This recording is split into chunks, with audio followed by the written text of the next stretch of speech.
My boyfriend sent me exactly one text. "I've found someone else. I don't want anything to do with you anymore." Yep, 4 years of my life wrapped up in two cold lines. But what he didn't realize was that message would kick off the kind of plot twist he'd never forget. Curious what I did next? Alright, let me pull you into this story from the very beginning. Here's one truth about me. I'm not the type of woman who walks into a bar and makes the whole room go silent. I'm the kind of person who, if I disappeared from a party, people would probably just say, "Wait, where'd the girl with the hummus go?" My name's Sophia, 29 years old, and I work in marketing for an organic food company. Sounds boring, right? But picture this. My job is to make a bag of dry quinoa look sexy on Instagram. Yep, that's what I do. Turn dull stuff into something people suddenly want to hit add to cart for. I became independent pretty early. At 18, instead of dragging a suitcase into some shiny dorm, I was hauling cardboard boxes into a tiny rental apartment, juggling school and part-time jobs. Nobody was paying my bills for me, so I got used to counting every dollar. Marketing suited me because it felt like my life, observing, weighing, spinning things around to make something small look big. But I had one fatal weakness. With men, I forgot every ROI, return on investment principle I lived by. I met Ryan when he was still fumbling around with small-time real estate projects. Don't picture him stepping out of Forbes magazine. Nope. He was more the type in a wrinkled button-up, clutching an old laptop, trying to pull off that startup vibe, but really just broke enough to skip laundry. Still, he had these storytelling eyes and this way of talking that made you believe he'd land $1 million deal tomorrow. Corny as it sounds, I, someone who usually analyzed everything with charts, actually bought it. Maybe because I saw in him something I once had, that naive faith that, if I just push a little harder, it'll work out. Our story started simply, in a quiet coffee shop. He told me he'd just lost a big contract, and I laughed, saying, "Sounds like when I lose a campaign because the client went with free stock photos." We laughed like we'd just discovered a secret language. From then on, I became the listener whenever he failed, and the cheerleader whenever he believed success was right around the corner. Reading this, you're probably shaking your head. Classic case. A girl turning into a free consultant for an ambitious guy. But I didn't feel stupid back then. On the contrary, I felt powerful. I liked the feeling that I could make him shine a little brighter, stand a little taller. I'd fix his shirt before client meetings, suggest tighter intros, even help pick the color scheme for his presentation slides. I was used to branding products. Now I was rebranding my boyfriend. And if you're thinking, "Girl, that's a red flag," well, yeah, you're probably right. But cut me some slack. Love really does make you ignore a few neon warning signs. And I believed that if I planted enough seeds, one day they'd bloom. I remember one time he sighed and said, "I'm afraid I'll never be good enough to be respected." Hearing that, all I wanted was to pull him up, shake his shoulders, and say, "Don't you see, I respect you?" And yeah, I actually did that, except I also added a mental PowerPoint. Goal, elevate Ryan's brand. Strategy, full support. KPI, confidence, new contracts. Kidding, but honestly, I treated love like a project, and Ryan was my most special client. That's how I became his behind-the-scenes shadow. When he landed his first contract, I was happier than the day I got a raise. When he wore the blazer I picked and someone complimented him, it felt like my own work had been validated. I didn't count the nights I stayed up listening to him vent, or the mornings I ran around printing documents for him. All I knew was, I was investing. Not in some real estate project, but in our future. One time I posted a little story on Reddit just to see what the community thought. I shared that I'd been supporting my boyfriend in every way, from his confidence to his image, and asked if that was okay. And, oh boy, the comments felt like a collective slap. Some said, "Sis, run while you still can." Others broke it down. An investment without a contract is a total loss. A few kinder ones chimed in. "If he appreciates it, then it's worth it." I read them, laughing and shaking my head. I thought, they don't get it? Ryan's different. Yes, I can hear your sigh right now. I'm telling you this so you know, I wasn't completely blind. I knew I was taking a gamble, but I believed some bets are worth placing. And Ryan, somehow, made me believe he was the winning lottery ticket. If only I held on tight enough. Looking back, I was like the girl in an indie movie. No glamorous dresses, just slightly worn shoes, running through ordinary streets that convinced that love could turn an average day into something special. That was me. And Ryan, in my eyes back then, was the plot twist the universe had sent. If in the last part you saw me rebranding Ryan like he was a product that needed a full marketing overhaul, this was the stage where I started, pouring in actual capital. And to be fair, I invested almost like a venture fund, except they get contracts, and all I got were receipts. The apartment story began with a very startup-style conversation. Ryan complained that his rental was too small and that it made a bad impression when clients visited. I listened, nodding along like I was analyzing market data. A week later, we were standing in the lobby of a much fancier building. Guess whose name was on the lease? Yep, mine. Ryan's credit history was as messy as a bad jazz performance, up and down, full of wrong notes. Mine, on the other hand, was clean as a fresh Excel sheet. So I signed. That's how I went from the girl crammed into a one-bedroom to the leaseholder of an apartment overlooking the park. Ryan called it an investment in our future. I called it what it really was. I'd become a patron of the arts. Only the masterpiece on display is you. Then came the car. Ryan said, partners judge a lot by appearances. Driving an old sedan feels like wearing a suit with flip-flops. Made sense enough. So we went to a dealership, and somehow I ended up signing for a shiny SUV. He promised to handle the payments, but guess who covered the first installment just to drive it off the lot? Yeah, no need to guess. I comforted myself. At least I wouldn't have to listen to that rattling engine anymore. But let's be honest, none of us women ever dream of the boyfriend bank loan combo deal. The credit card was even more entertaining. At first, I only gave him a secondary card for dinners or gas. But little by little, the monthly statements stretched longer than an Italian restaurant menu. New suits, work-related tech gadgets, and fancy dinners labeled as networking. I work in marketing. I know networking matters. But I also know no one signs a contract just because you ordered the most expensive bottle of wine. I'd read the statements, smirk and joke. Guess you're building your personal brand with lobster. Yep, I was half teasing, half convincing myself that he was spending in the name of his career. At this point, you're allowed to scream, Sophia, wake up, and I promise I won't be mad. While I was pouring capital into the Ryan project, I passed up more than a few opportunities of my own. I once got a scholarship to study sustainable communications in Europe. Part of me was afraid to be away from him, and another part thought, he's at a critical stage. If I leave, who'll be there to support him? So I shelved that dream. Colleagues used to say I had the potential to move into management, but I turned down a few big projects just so I'd have time for Ryan. I kept telling myself, opportunities will come back. Love doesn't wait. Sounds romantic, but retelling it now, it just feels like I kicked away the career elevator, only to climb the stairs alongside him. One night, I posted a status on Reddit. Yes, Reddit again. That community is like a brutally honest mirror. I wrote, has anyone ever passed up a big opportunity because you thought your partner needed you?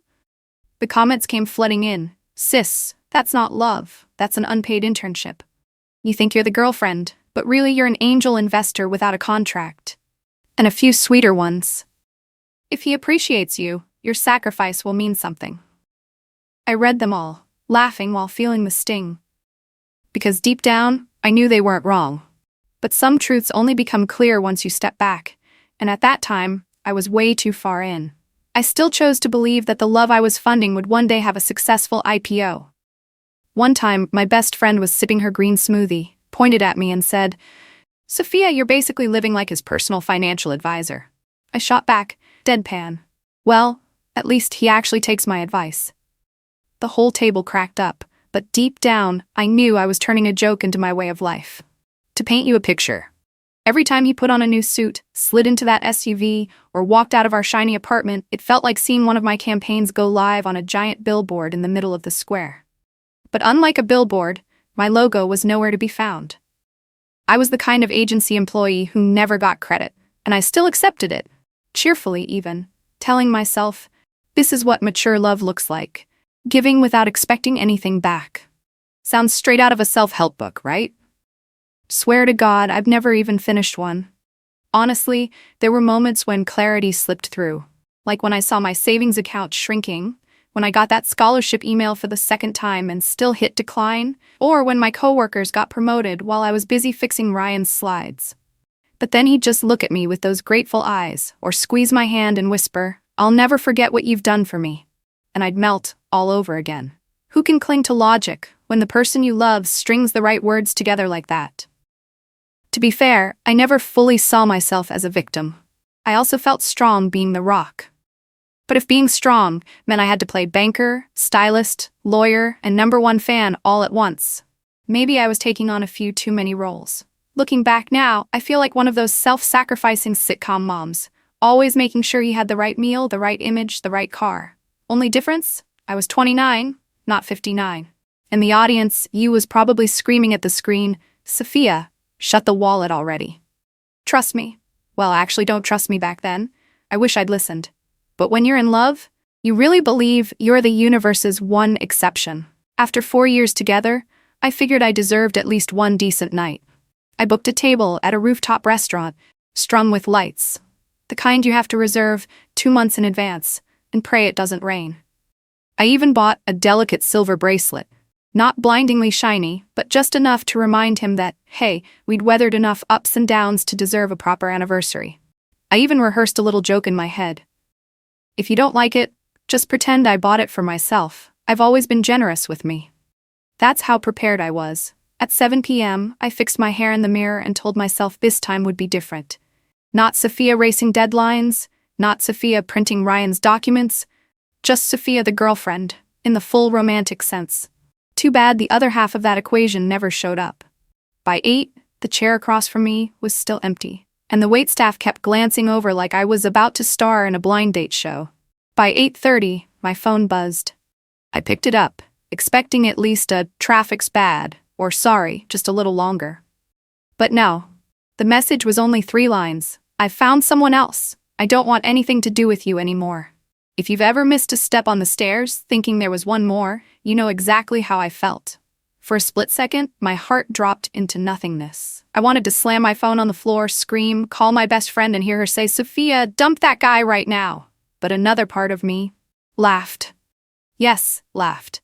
The bitter kind of laugh. 4 years of investing, countless slides edited, endless bills I signed, only for him to end it all with one blunt text. I thought to myself, and here I was worrying if he was creative enough for real estate. Turns out, his talent for summarizing is pretty top tier. After the choking shock passed, I felt an eerie emptiness, like an apartment after you've packed up everything inside. Then that emptiness was quickly replaced by a strange coldness. No more shaking, no more asking, why? I knew any answer would only make me feel more ridiculous. And I wasn't about to hand him that power. Have you ever seen someone sobbing then suddenly flip the switch to on for clarity? That was me that night. I typed 3 words, "Up to you." Then I put my phone down without waiting to see if he replied. I looked at the gift box on the table, untied the ribbon, and slipped the bracelet onto my own wrist. Catching my reflection in the mirror, I laughed. Well, at least it went exactly as planned. I gifted it to myself. I finished my drink, called the waiter over, and said, "Bring the main course. I'll eat alone." Eating solo in a fancy restaurant stings a little, sure, but it also has its own kind of badass. I felt like I was starring in an indie film. The protagonist gets dumped in the harshest way, but instead of crying, she savors her overpriced salad like it's a championship trophy. When I got home, I opened my laptop. Don't get me wrong, I wasn't Googling how to win back a cheating boyfriend. I went straight to my financial spreadsheet. That's right, my brain flipped into work mode. Any line item tied to Ryan, cut.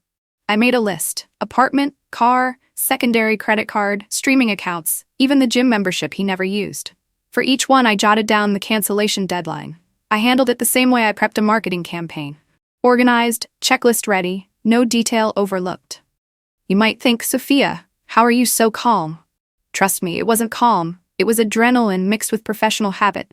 Other people cry, I make a plan. I still remember when I hit the command to cancel his secondary credit card. The system flashed, changes take effect immediately. I stared at the screen, exhaled, and said, "Done." Not done with the relationship, done with the chapter of my life where I'd attached my name to the wrong place. Honestly, it felt a lot like hitting unfollow on an account you used to check every day. Awkward at first, then suddenly, light.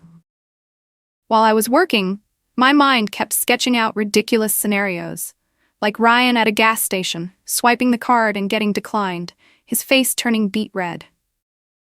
I know, petty, but honestly, that little petty part of me was what kept me moving forward. If you were in my shoes, maybe you'd smile too at the thought of the cheater getting his card denied right when he's trying to impress his new girlfriend at dinner. I finished the list in under an hour.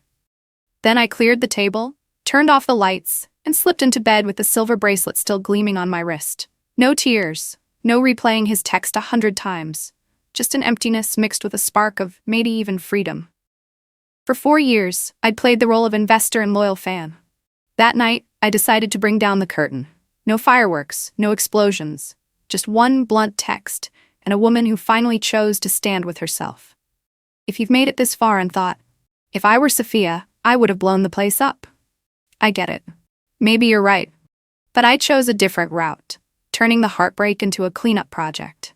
And weirdly enough, it left me lighter than 1,000 apologies ever could. So what about you? If on your anniversary night your partner texted you something that cold, what's the first thing you do? Smash your phone, rally your besties for a takedown, or fire up Excel for a checklist like me? Drop it in the comments, because I bet everyone's got their own version of this script. The next morning I woke up with more than half my checklist already crossed off. Classic me. One night I get dumped over text, the next morning I'm a logistics manager wiping out every financial tie in less than 24 hours. And let me tell you, hitting cancel on that secondary card felt more satisfying than scoring a Black Friday deal. Credit card? Cut. Netflix, Spotify, Disney Plus? His name wiped in under 2 minutes, and I'll admit, I got a little thrill picturing him logging in only to see access denied. Car payments? I shut off the auto-pay. Apartment lease? I fired off an official email to the building management, cited the early termination clause, and CC'd myself for a timestamp. I cleared it all in under an hour, and honestly, it felt like running a clearance sale. Every piece of junk out of my life, right now. But of course, Ryan wasn't about to let things end that cleanly. A week later, I got an email from some random law firm. The contents read like a bad soap opera script. Our client, Mr. Ryan, accuses Miss Sophia of engaging in malicious financial withdrawal, causing severe emotional and professional damages. I spit water all over my keyboard. Sorry, malicious withdrawal? I wasn't an internet service he'd subscribed to and suddenly got cut off. I immediately called my uncle, a commercial lawyer who'd helped my family a few times. After hearing me out, he just cleared his throat and chuckled. Sophia, this is the kind of nonsense desperate people cook up to scare you. No marriage license, no joint assets, no binding contracts. This so-called malicious withdrawal is weaker than watered-down coffee in the eyes of the law. My uncle drafted a response right away. Our client, Miss Sophia, has no legal obligation to Mr. Ryan. The relationship was terminated by Mr. Ryan's own declaration. Any past support was voluntary in nature. We request that all direct contact with Miss Sophia cease immediately. Reading that draft felt like draining every ounce of pent-up frustration straight out of my system. You'd think he'd just sulk, right? Nope. Ryan and his new plus one, let's call her Madison 2.0, went full petty. They posted this long rant on Facebook, basically a smear campaign. Sophia is a financial control freak. She cut off all his cards, cut off all support, abandoned Ryan right when his career was taking off. They even sprinkled in wannabe woke hashtags like financial abuse survivor. I read it half laughing, half creeped out. Ryan, a survivor? Sorry, what kind of survivor lives off his girlfriend's money for 4 years straight? But sometimes life is fair. The marketing world where I work is tiny, more like a village than an industry. A former colleague saw the post, screenshotted it, and messaged me. Sophia, is this about you? You just gonna let it slide? Within a day, the post had already made the rounds in multiple industry group chats. And since everyone knew me as the one bankrolling Ryan, guess what? Instead of painting me as the villain, their little post turned Ryan into the punchline. A 30-year-old man mooching off his girlfriend and then trying to play the victim, please. One of my coworkers even joked, if Sophia was really controlling the finances, she should have at least seen some ROI. This was all loss, no profit. The real climax was the move-out day. By law, I had to let him collect whatever personal belongings he had left in the apartment. So I hired a neutral moving service and brought my lawyer uncle along for backup. At 9 a.m., I walked into the lobby, and there they were. Ryan and Madison 2.0, looking at me like we were about to film a soap opera showdown. The movers carried down each sealed box, clothes, a few books, his old laptop. I handed over a clear inventory list, stamped with personal items only. Then Ryan started pointing at the leather sofa, the glass table, the big screen TV. Sophia bought these for me, so they're gifts, which means they're mine. I smiled sweetly. Oh, and whose name is on the payment receipts? Also, gifts don't usually come with monthly installment bills attached. Madison jumped in, eyes blazing. He has rights. You can't just take everything from him. I glanced at my uncle and signaled, "Showtime." Calmly, he pulled out a stack of papers. According to receipts and invoices, all furnishings are Sophia's property. Today's agreement only allows retrieval of personal items. If you attempt to remove anything outside the list, we'll have no choice but to call the police. The movers, 3 big guys, planted themselves in front of the TV. Ryan's face turned red as he tugged, but he was no match for men twice his size. The whole scene was so absurd, I almost burst out laughing. It was like watching a live-action sitcom episode, where the ex-boyfriend and his new fling try to snatch a TV but get blocked by burly movers and a stone-faced lawyer. In the end, they had no choice but to carry off a few cardboard boxes, leaving behind a messy apartment with scratches on the walls. I looked around, sighed, half annoyed, half amused. Annoyed that I'd have to pay for repairs, amused that I once thought this was a man worth investing in. As I shut the door, I whispered to myself, "Bad investment, chalk it up as tuition, but hey, at least I kept the TV." Tell me this doesn't sound like a sitcom script already. I felt like the lead in a long-running series, starting with sweet romance, hitting a mid-season arc of lawsuits and drama, and wrapping up this episode with the cheater losing miserably to 3 movers. So let me ask you, if it were you, would you have filmed that scene for TikTok? I didn't, but just picturing it was satisfying enough. What had to happen, happened. Ryan's smear post didn't earn him any sympathy points. Instead, it spread like a cautionary case study of failure in the very small real estate circle he worked in. The industry's tight, everybody knows everybody, and once word got around that Ryan lived off his ex-girlfriend's money for 4 years and then played the victim, well, his career basically hit the self-destruct button. One by one, the projects he was chasing slipped away, partners cut ties, and his income slid down like a kid on a playground slide. Hearing the news, I couldn't help but feel both vindicated and amused. The guy who once bragged that his career was taking off had, in reality, crashed before takeoff. His new girl, the same one who stormed into move-out day screaming about the sofa, couldn't handle reality. At first, she'd beat her chest with "as long as we have each other."